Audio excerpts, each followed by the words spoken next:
Olá, meus amigos e minhas amigas. Temos muitos assuntos para falar hoje, mas iniciamos falando de mais uma noite de intensos ataques russos contra a Ucrânia. Um míssil russo atingiu um navio cargueiro no porto de Odessa, no Mar Negro, matando 4 tripulantes sírios e ferindo outros 2, um sírio e um ucraniano.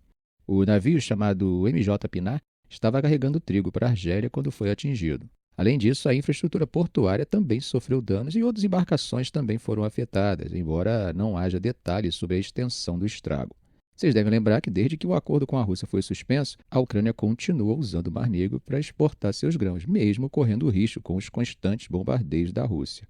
Mas os ataques russos não se limitaram a Odessa, tá? Durante a madrugada, Kryvyi Rih, a cidade natal de Zelensky, também foi alvo de um ataque com mísseis. Segundo autoridades ucranianas, uma pessoa morreu e pelo menos 9 outras ficaram feridas. Prédios, uma loja e parte da infraestrutura local também foram danificados.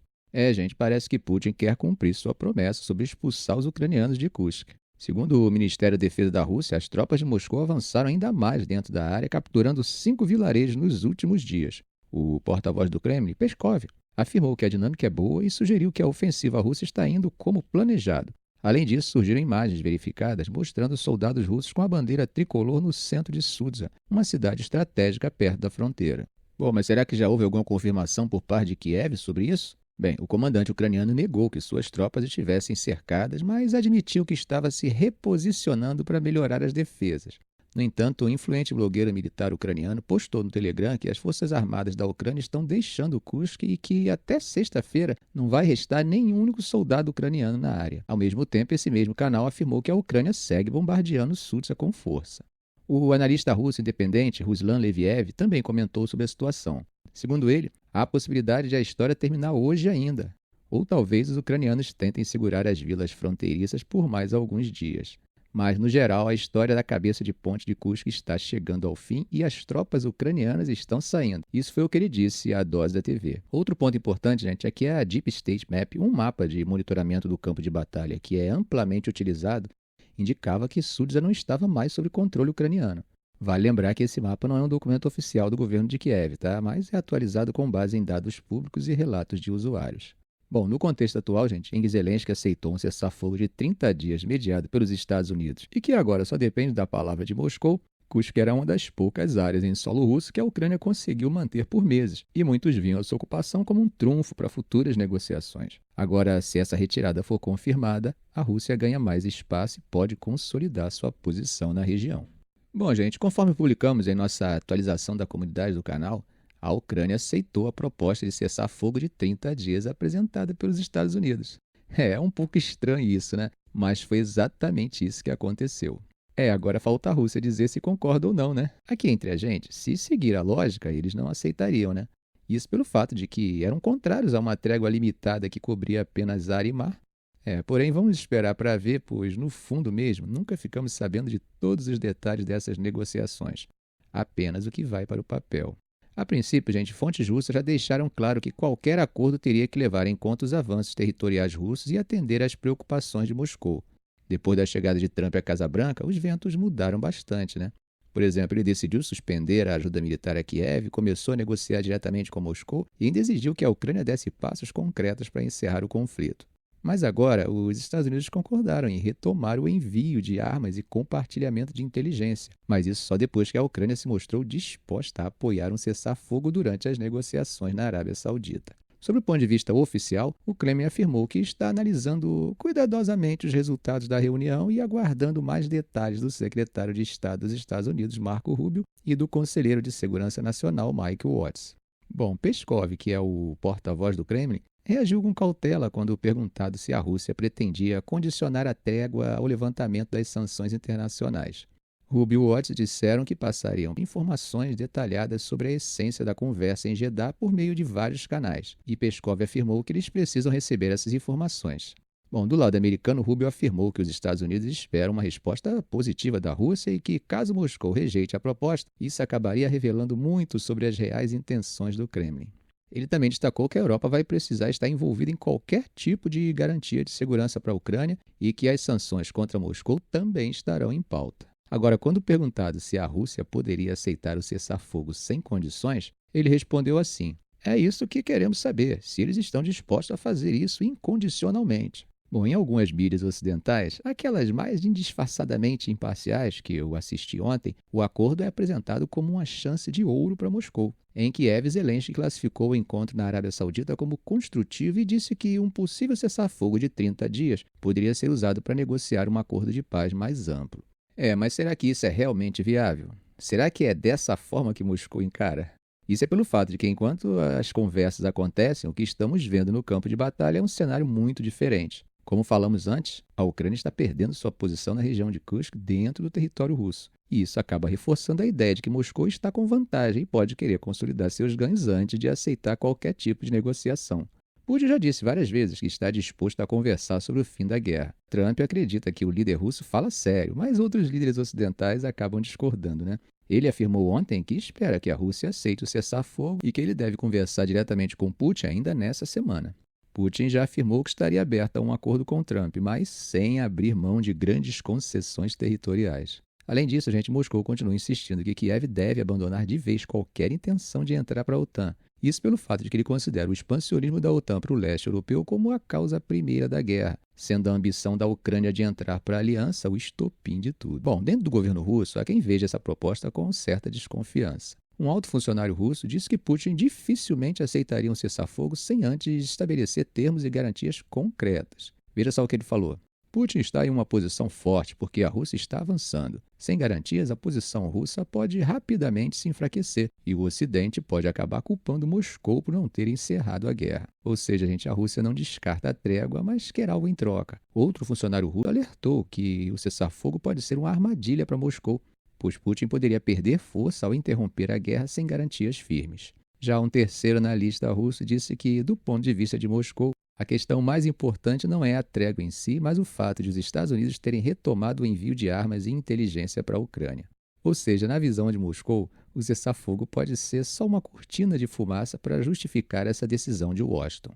Outro fator que também pesa nas negociações, é que a Rússia não quer simplesmente parar a guerra e voltar ao status quo de antes, né? O presidente do Comitê de Assuntos Internacionais do Senado russo, Konstantin Kosachev, foi bem direto ao dizer no Telegram que qualquer acordo precisa considerar os ganhos territoriais russos. Nas palavras dele, qualquer acordo, por mais que entendamos a necessidade de compromisso, deve ser nos nossos termos, não nos termos americanos. Isso não é arrogância, é a realidade do campo de batalha, e Washington precisa entender isso.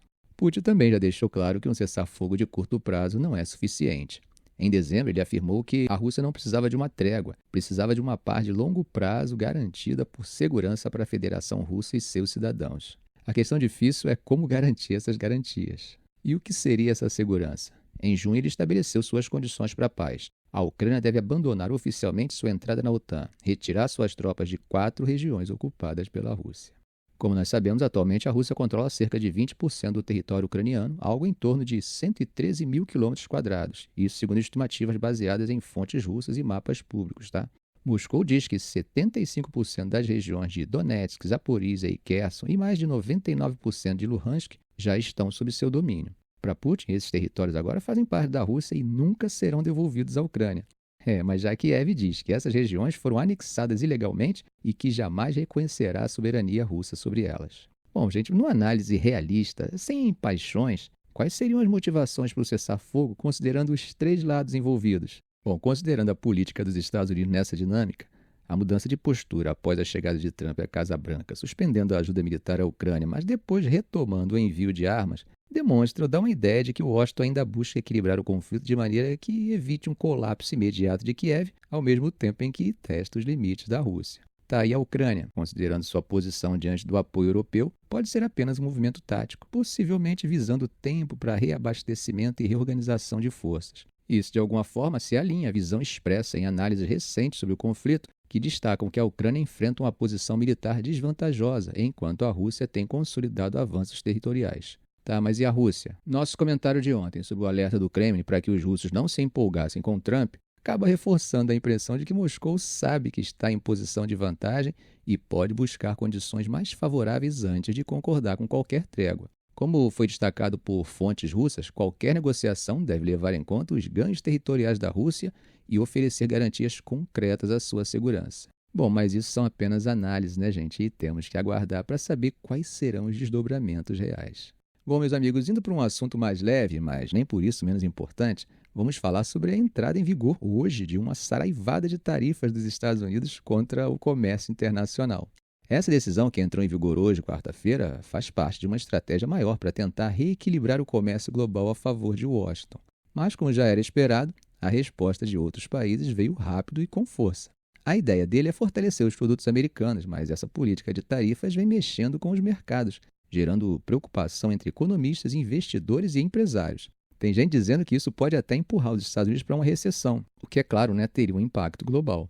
Agora, e a reação internacional, hein? A Comissão Europeia não perdeu tempo e já anunciou que vai impor tarifas de retaliação sobre produtos americanos no valor de até 26 bilhões de euros. A presidente da comissão, Ursula von der Leyen, foi bem clara e disse que, em um mundo cheio de incertezas geopolíticas e econômicas, não interessa a ninguém sobrecarregar ainda mais nossas economias com tarifas. Aí, para tentar resolver a questão, ela colocou o comissário de comércio, Maroš Šefčovič, para retomar as negociações com os americanos. Bom, o Canadá, que é o maior fornecedor estrangeiro de aço e alumínio para os Estados Unidos, também não ficou parado. Um funcionário do governo canadense já adiantou que o país vai responder com tarifas de quase 30 bilhões de dólares canadenses. Do outro lado do mundo, a China também reagiu. O Ministério das Relações Exteriores em Pequim avisou que vai tomar todas as medidas necessárias para proteger seus interesses. Já no Japão, o chefe do gabinete, Yoshimasa Hayashi, alertou que essa decisão pode ter um grande impacto nas relações econômicas com os Estados Unidos. Outros aliados históricos dos Estados Unidos também criticaram a medida. O primeiro-ministro da Austrália, Anthony Albanese, disse que isso vai contra o espírito da parceria entre os dois países, mas descartou responder com tarifas. O Reino Unido adotou também uma postura bem parecida, Agora, entre os países mais afetados, além do Canadá e Japão, estão Brasil, México e Coreia do Sul. A União Europeia, por enquanto, não foi tão impactada, E um estudo do Instituto Kiel da Alemanha estimou que a economia europeia teria uma queda mínima de apenas 0,02%, já que poucos produtos da região entram na mira dessas tarifas. Agora, tem um detalhe interessante, As tarifas de retaliação da União Europeia são bem variadas, incluindo aí desde fio dental até diamantes, passando por roupões de banho e bourbon. No entanto, o impacto econômico real dessas medidas é limitado. Equivalem a apenas 6 dias de comércio entre Estados Unidos e União Europeia.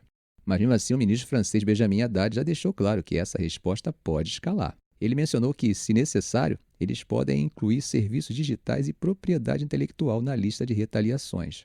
E sobre o Canadá, Trump chegou a ameaçar dobrar as tarifas para 50%, mas recuou depois que a província de Ontário suspendeu um plano de sobretaxar exportações de eletricidade para alguns estados americanos. Isso ajudou a acalmar os mercados, que já estavam bem nervosos com essa guerra tarifária.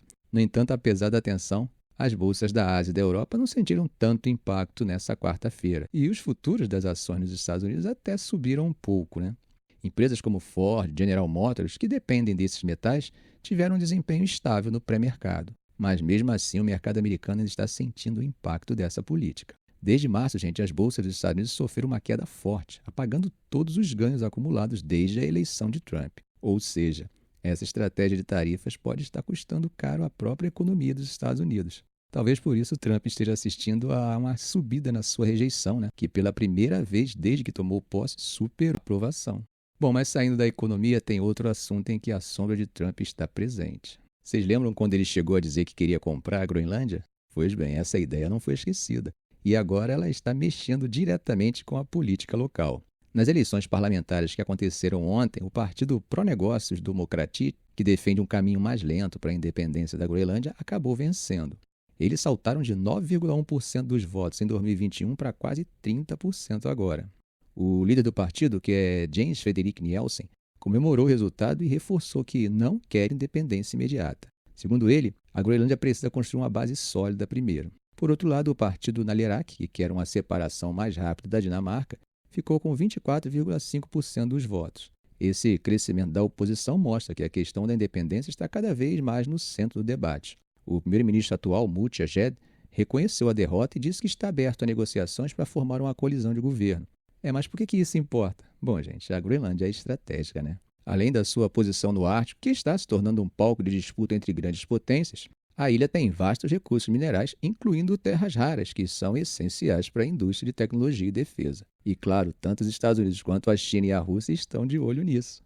A Dinamarca ainda controla áreas fundamentais da administração da ilha, como defesa, política monetária e relações exteriores. E apesar de a Groenlândia ter o direito de se tornar independente por meio de um referendo desde 2009, muitos habitantes temem que isso traga prejuízos econômicos. Afinal, a Dinamarca repassa quase 1 bilhão por ano para sustentar a economia local. Mas Trump não desistiu. No começo do ano, ele chegou a dizer que os Estados Unidos investiriam bilhões de dólares se a Groenlândia se juntasse aos americanos. Ele até cogitou usar a força militar para assumir o controle da ilha, mas depois recuou e passou a enfatizar investimentos. Mesmo assim, gente, essa fala acabou assustando muita gente por lá. Egede deixou claro que a ilha não está à venda e defende um governo forte para resistir a pressões externas. Já a primeira-ministra da Dinamarca reforçou que a decisão sobre o futuro da Groenlândia cabe exclusivamente ao seu povo.